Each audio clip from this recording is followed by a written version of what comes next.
அவசியமாக சௌபாகிய மந்திரத்தை கொஞ்ச காலம் கலந்து கொண்டே வாங்க. உங்க வாழ்க்கையில எவ்வளவு பெரிய மாற்றங்கள் உங்களுக்கு கிடைக்கும்ன்றத அப்புறம் நீங்களே சொல்லுவீங்க. நானே கொஞ்ச நாள் கேட்டு மைக்கு கொடுத்து பேச போறேன், நீங்களே சொல்லுங்க உங்க வாழ்க்கையில என்னென்ன மாற்றங்கள் இருக்கு, என்னென்ன பிரார்த்தனை பண்ணிட்டு வந்தேன், இந்த பிரார்த்தனை எல்லாம் எனக்கு நிறைவேறிச்சு. தர்மமும் ஆன்மீகம்ன்றது பூஜைகள் மட்டும் அல்ல, தர்ம காரியங்களும் நிறைந்தது.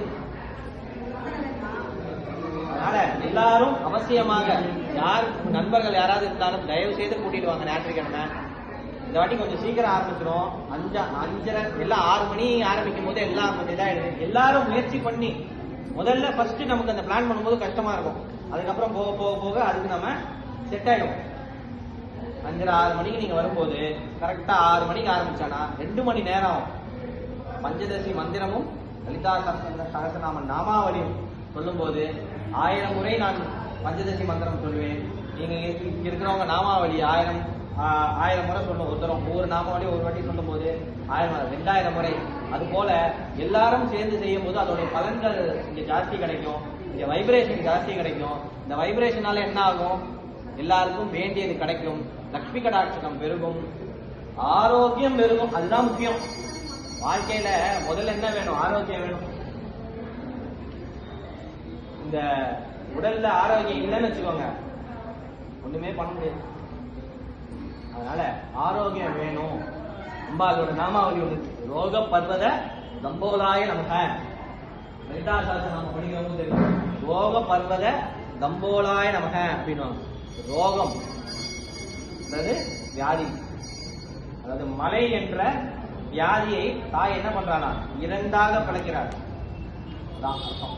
ரோக பர்வத யாருக்கெல்லாம் உடம்பு முடியலையோ எல்லாரும் நினைச்சுக்கிட்டாங்க ரோக பர்வத தம்போலாய நமக, ரோக பர்வத தம்போலாய நமக சொல்லுது. என்னை பொறுத்தவரை ராஜராஜேஸ்வரி வேறல்ல, வாராகிவர் எல்லாரும் ஒன்றுதான், எல்லாரும் ஆதிசக்தி தான். ஆதிசக்திக்கும் பராசக்திக்கும் வித்தியாசம் உண்டு. ஆதிசக்தி என்பவள் பரம்பொருள், பராசக்தி என்பவள் அவதாரம் எடுக்கிறார். ஒவ்வொருத்தருக்கு என்ற மாதிரி பாக்குறீங்களோ அந்த மாதிரியான அவதாரத்தை எடுத்து அவர்களோட காரியத்தை நிறைவேற்றி கொடுக்கிறார் அம்பாள். அதனால அடுத்த முறை யார் வாராகி கிட்ட சந்தான வாராகின்னு ஒருத்தி இருக்கா. இன்னைக்கு பெரிய பிரச்சனை, எல்லாருக்கும் குழந்தை பாக்கியம் இல்லை, கல்யாணம் ஆக மாட்டேங்குது. இப்ப எல்லாம் ட்ரெண்ட் ஆகி போச்சு. அந்த காலத்துல 21 22 வயசுல கல்யாணம், இன்னைக்கு பொண்ணுங்களே 38 20 28 30 வயசுலாம் கல்யாணம். ஆம்பளைங்க 40 வயசுக்கு போயிட்டாங்க கல்யாணம் பண்றதுக்கு. ஒண்ணு ஜாதகம் பொருந்தாது, ஜாதகம் பொருந்தி வந்ததுன்னா 2 பொருந்தன அப்புறம் 2 மனசும் பொருந்தாது. இதெல்லாம் நிறைய பிரச்சனைகள் இருக்கு. வாழ்க்கையில சுபிக்ஷமும் எல்லாம் தேவை என்றால் வாராகி பாதத்தை பிடித்துவிட்டு அம்மா என்று சொல்லுங்கள். உங்கள் வாழ்க்கையில் ஒளி வீசும்,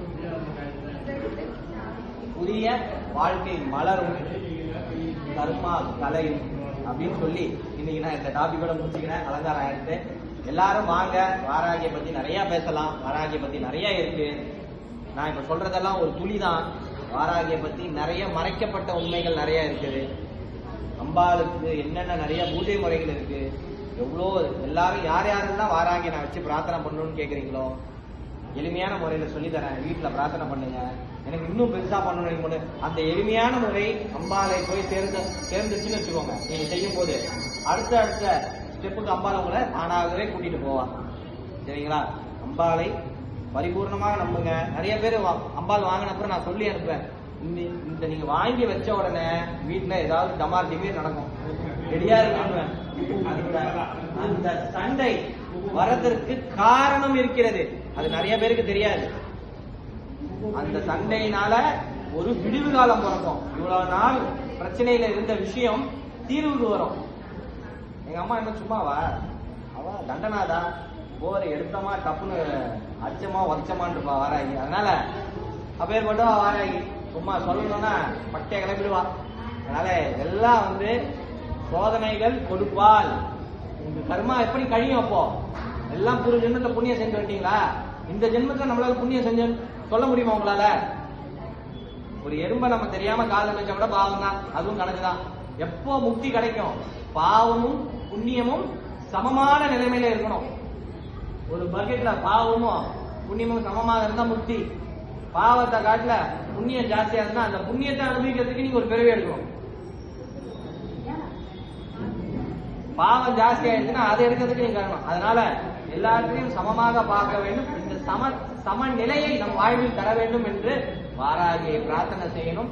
வாராகியை பிரார்த்தனை செய்யும் போது சிவசாயுஜ முக்தியை வாராகி கொடுக்க வல்லமை உடையவள். சிவஞான போதகி தாய் யாரால முக்தி கொடுக்க முடியும்? மற்ற எந்த நீங்க முக்தி கிடைச்சாலும் பிறவி உண்டு. சிவசாயுஜம் கிடைக்கும் போது அதோட உங்களுக்கு இந்த உலகத்தில் பிறவி என்பதே கிடையாது. யார் யாருக்கெல்லாம் எனக்கு பிறவியே வேணான்னு சொல்றவங்க யார் யார் இருக்காங்க? எல்லாரும் கை தூக்கிடுவாங்க. எனக்கு பிறவி போதுண்டா அப்படின்னு சொல்றவங்க எல்லாரும் இருப்பாங்க. ஏன்னா இந்த உலக வாழ்க்கை என்பது ரொம்ப ரொம்ப கஷ்டமான வாழ்க்கை. இன்றைக்கு உலகத்தில் விட்டமின் எம் வேணும். விட்டமின் எம்னா என்ன? மணி மணி மணி மணி மணி இருந்தாதான் ஒருத்தனுக்கு மரியாதை. மணி இல்லைன்னா போடா சனின்னு சொல்றது. அதனால பணம் வேணும்.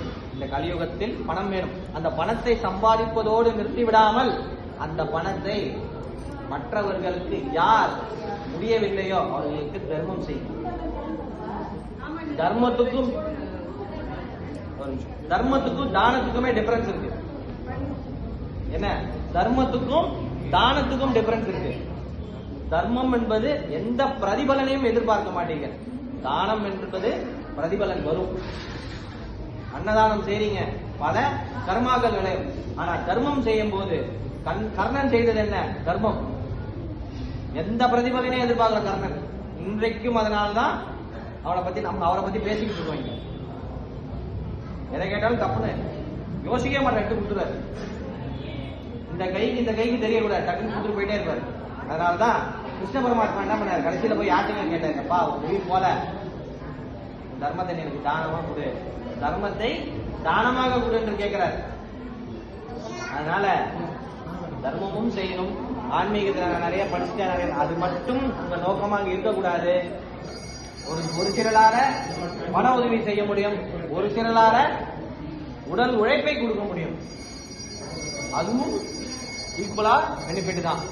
அதனால இந்த போல நல்ல காரியங்கள் செய்யுங்க. இந்த மாதிரி பூஜைகள்ல பங்கேற்று கொள்ளுங்க. உங்கள் வாழ்க்கையில எல்லாரும் நல்லா இருப்பீங்க, எல்லாரும் பலமாக வருவீங்க, எல்லாரும் நினைத்த காரியம் நிறைவேறும். சரிங்களா? ஜெய் வாராகி, ஜெய் புவனேஸ்வரி, ஜெய் குருநாதன்.